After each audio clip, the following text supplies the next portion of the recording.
Hello everyone, मैं आशुतोष छात्र काशी हिंदू विश्वविद्यालय स्वागत करता हूं आप सभी का हमारे ऑनलाइन लर्निंग प्लेटफॉर्म पे।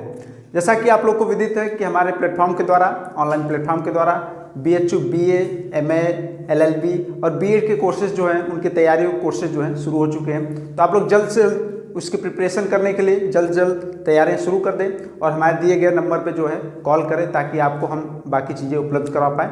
आइए हम बात करते हैं आज हमारे एक वर्ल्ड हिस्ट्री क्लास में जिसका नाम है वर्ल्ड वॉर फर्स्ट। ये एग्जाम की दृष्टि से काफ़ी इंपॉर्टेंट है क्योंकि क्वेश्चंस जो होते हैं जो है world war first second in सबसे जो है ज़्यादा बनते हैं। तो हम बात करेंगे वर्ल्ड वॉर फर्स्ट की। इसका नाम पहले वर्ल्ड वॉर फर्स्ट नहीं था। जब यह 1914 से 18 के बीच में जब शुरू होता है तो इसका नाम फर्स्ट था ही नहीं, क्योंकि फर्स्ट तभी होगा जब दूसरा भी कोई हो तीसरा भी कोई हो। यह अपने आप में पहला ऐसा वार था, इसे द ग्रेट वार भी कहा जाता है या महायुद्ध भी कहा गया। बाद में इसका नाम जब वर्ल्ड वार सेकेंड होता है तब इसका नाम वर्ल्ड वार फर्स्ट रख दिया जाता है। उससे पहले यह वर्ल्ड वार फर्स्ट नहीं था। तो इसकी कहानी शुरू कहाँ से होती है? उसके पीछे जो है कई कारण थे। जितना दिखता है उतना होता नहीं, क्योंकि उसके पीछे एक बैकग्राउंड चलता है हिस्ट्री में। एक पीछे उसकी कई कहानियाँ होती जो धीरे धीरे एक साथ जुड़ करके जो है एक बड़ी घटना का जो है आयाम जो है बनाती हैं, बड़ी घटना को जो है प्रदर्शित करती हैं। तो इसमें कारण कई थे। ऐसा माना जाता है या कहा जाता है कि जो तात्कालिक कारण था उस समय का जो है वह क्या था, आर्क ड्यूक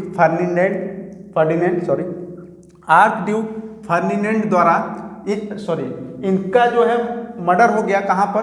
बोस्निया की राजधानी सेराजोवा में, जिसमें किसका हाथ था? ब्लैक हैंड नाम की एक गुप्त संस्था थी जिसका हाथ था।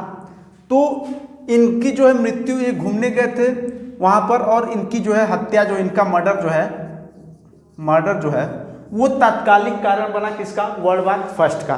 पर उसके पीछे भी कई कहानियां, जैसे साम्राज्यवाद। ये क्या होता है?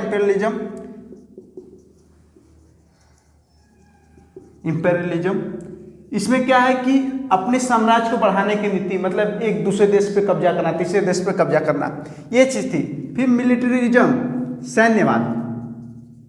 यहाँ पर क्या था कि यूरोप में जो है जो इंडस्ट्रियल रिवॉल्यूशन के बाद जर्मनी, फ्रांस और जितने राज्य थे और ऑस्ट्रिया हंगरी, ये सब क्या था कि अपने अपने आप को पावरफुल दिखाने के लिए कुछ न कुछ कर रहे थे उस समय में। किसी पे हमला कर देना, कोई घटना को जो है आयाम दे देना।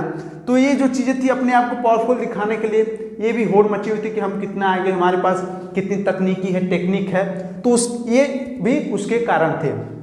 तो वही आर्क ड्यूक फर्डिनेंड की हत्या के बाद, जो कि बोस्निया की राजधानी सेराजोवा में 28 जून 1914 को हुई, उसके बाद जो है सर्बिया ने जो है ऑस्ट्रिया ने जो है सर्बिया पे आक्रमण किया।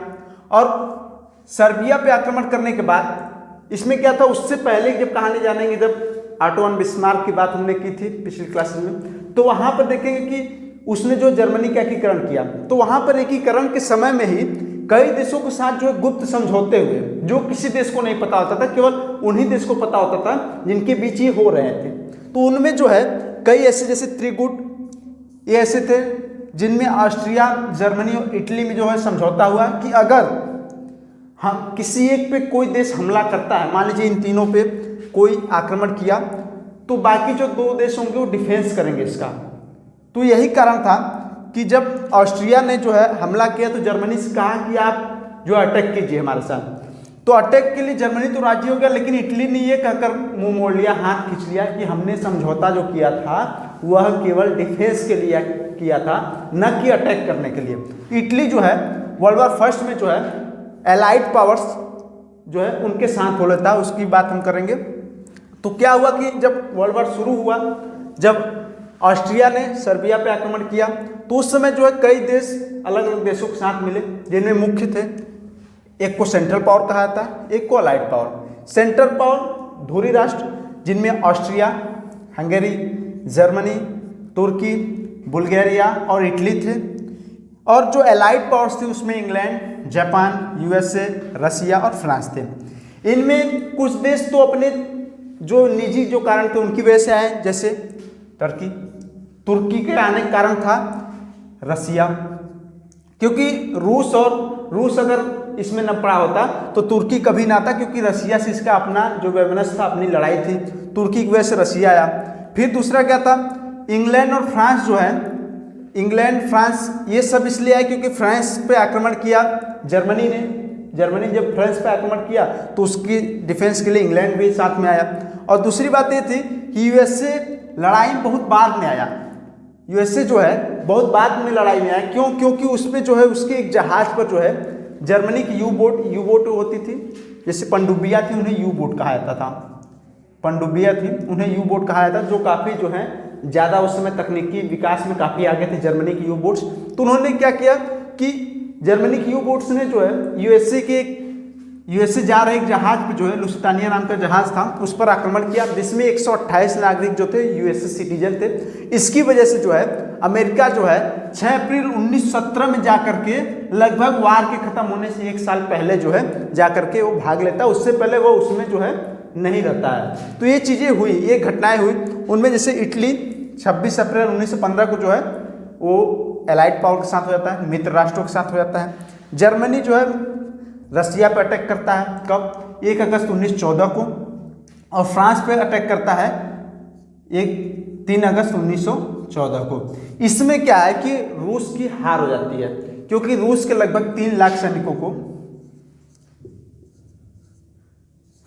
सैनिकों को जर्मन हराते। और जर्मनी का था कि जर्मन 3 जो है जगहों पर लड़ रहे थे, एक यूके के साथ, दूसरा फ्रांस के साथ, और तीसरा जो है तीसरी तरफ जो है रसिया के साथ। तो रसिया के साथ इन्हें जो है रसिया को इन्होंने हरा दिया। उसके बाद रसिया में जो है क्रांति हुई, जिसे रूसी क्रांति के नाम से जाना जाता है 1917 में। तो रसिया एक तरफ से हट गया और यूके और फ्रांस से जो है जर्मनी लड़ते रहा।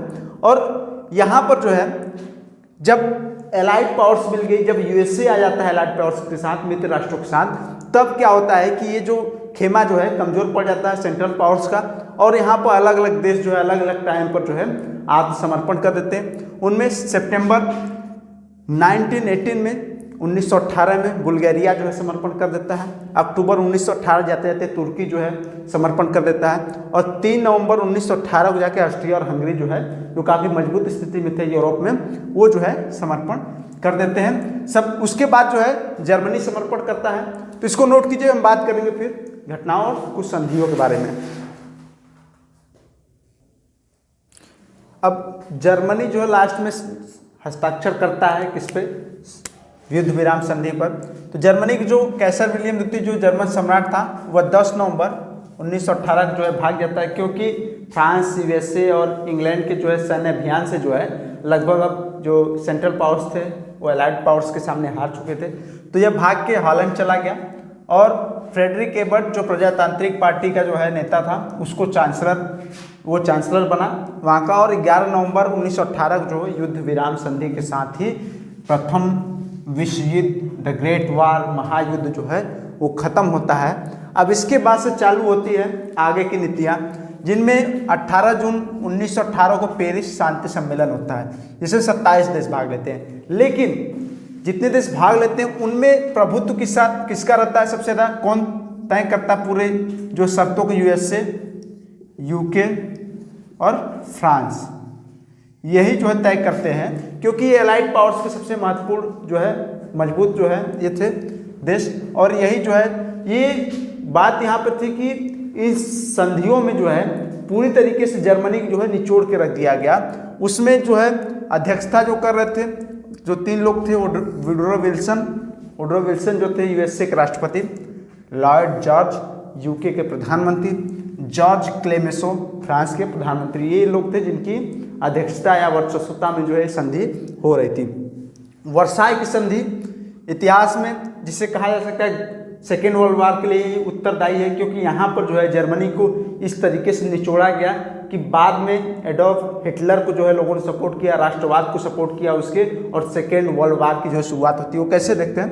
28 जून 1919 को जो है वर्साई की संधि हुई जर्मनी के साथ, जहाँ पर जर्मनी पर काफ़ी प्रतिबंध लगाए गए। जो जिसका हर्जाना जर्मनी और कई देश जो है 21वीं सदी तक भरते हैं, 2010 तक जा करके जुर्माना जो है इनका पूरा हुआ। तो जर्मन सेना पर जो है 1 लाख तक सीमित कर दिया गया, 1 लाख से ज़्यादा ये सैनिक नहीं रखेंगे।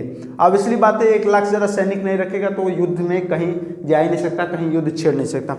दूसरा कि इसके उपनिवेश छीन लिए गए, कॉलोनीज जो हैं वो आपस में यूएसए, यूके और फ्रांस ने बांट लिए, जर्मनी के जितने उपनिवेश थे वो आपस में बांट लिए गए। तो इसके पास जो धन संपदा और जो मिलिट्री पावर वो पूरी तरीके से खत्म हो।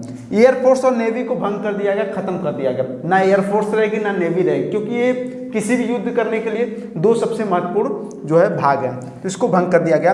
और हर्जाने के रूप में इनसे 6 अरब 10 करोड़ पाउंड, सोचिए एक जो बहुत बड़ी राशि जिसे कह सकते हैं, इतना हर्जाने के रूप में इन्हें देने के लिए कहा गया, जो जर्मनी ने भरा। और जर्मनी कई इलाके जो है इन लोगों ने आपस में बांट लिए। तो लेकिन फर्स्ट वर्ल्ड वॉर के बाद एक ऐसी संस्था का उदय होता है जिसको कहते हैं राष्ट्र संघ। बाद में यह खत्म हो गई क्योंकि यूनाइटेड नेशन उसके बाद बनी सेकेंड वर्ल्ड वॉर के बाद। तो इसको बनाया गया ताकि ये जो है वर्ल्ड वॉर जैसी स्थितियों पे जो है कंट्रोल करे, लेकिन ये कर नहीं पाए क्योंकि ये जो वर्साई की संधि थी इसने जो है जर्मनी को निचोड़ के रख दिया था, जर्मनी काफ़ी जो है भूखा नंगा कर दिया, जिसके कारण वर्ल्ड वॉर सेकेंड की शुरुआत हुई। तो आज की क्लास थी, फिर हम बात करेंगे वर्ल्ड वॉर सेकेंड की। तब तक के लिए bye bye, take care and keep watching.